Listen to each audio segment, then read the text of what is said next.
Hello everyone, welcome to the official YouTube channel of Lasantha Industries Private Limited.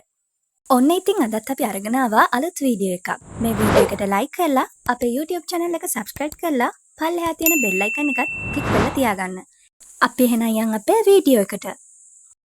ඉතින් ඔයාලා දන්නවා නිල් කටරළු මල් වලින් අපිට විවිධ වර්ගයේ නිෂ්පාදන ගොඩක් කරන්න පුළුවන්.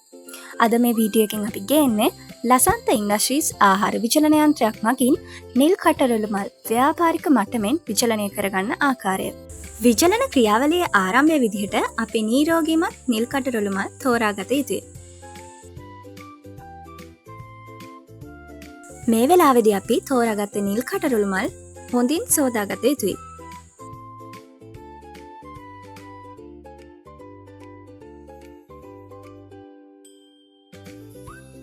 ඊට පස්සේ අපිට තියෙන්නේ අපි විචලනය කරන්න ගන්න තැටි ටික හොඳට හොදාගන්න එක.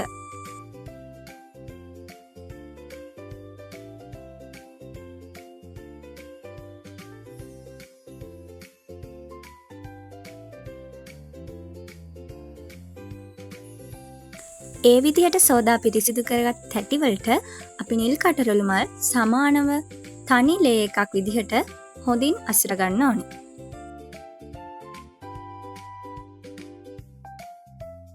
මේ විදිහට සමානව නිල් කටරළු මල් තැටි වලට අසුරගත්තට පස්සේ අපිට පුළුවන් අපේ විචලන යන්ත්‍රයට මේ තැටි ටික ඇතුල් කරන්න.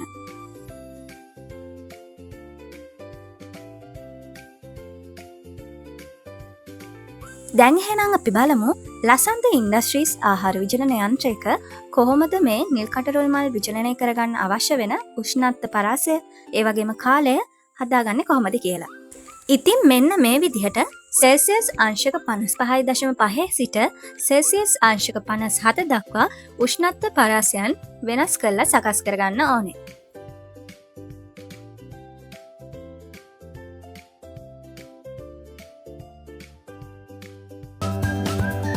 ඔබ මේ දකින්නේ විචලන කාලය ආරම්භය විදුලි මීටරෙහි power reading unit 334.2ක් ලෙස සටහන් වී ඇති ආකාරය. මේ ඔබ දකින්නේ පැය 4කට පසු විචලනය සඳහා භාජනය වූ නිල් කටරළු මල් වර්ණය සුවඳ සහ අනෙකුත් ස්වභාවික ගුණාංගත් හොඳින් රඳවාගෙන විචලනය වී ඇති ආකාරයයි.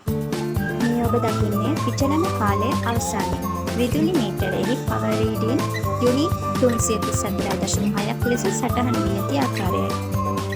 ඒ අනුව සම්පූර්ණ විචලන ක්‍රියාවලිය සඳහා වැය වූ විදුලි බල පරිභෝජනය යුනිට් 0.4ක් පමණයි.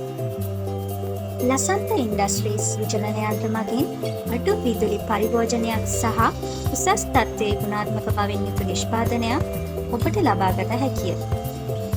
අදම අමතන්න ලසන්ත ඉන්ඩස්ට්‍රීස් ප්‍රයිවට් ලිමිටඩ් 070 43 66 855